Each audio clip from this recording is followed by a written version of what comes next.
Of Dessam seized a large amount of Indian-made foreign liquor, IMFL, at Imphal International Airport today.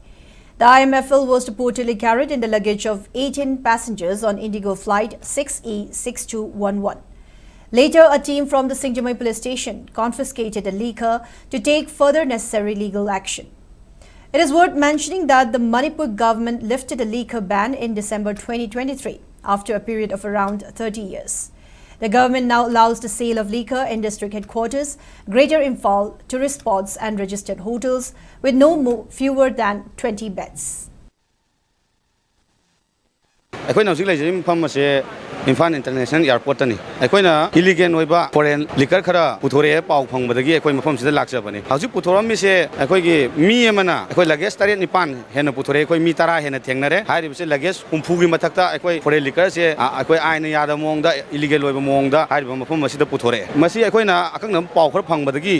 akoi mafam sida la ka anda masi hairi posing je koina Fajaban. Akoi kunai se ngasi nisa makal amata natraga ama eta jasandana akoi nisa gi marek tarba kunai ni asuk yamna waraga leiriba asuk yamna nisa gi saithieng phangaba kunai sida akoi gi iram dam sida hingminari ba akoi gi ipuru cha singsina paisa khara gi damakta tungi miron gi karimta khandaba tawdana hairiba tungi miron mangba yaba kunai su lekha ta na mangba yaba thabak mayam ama tawsali ba se masi khudakta gi lepiu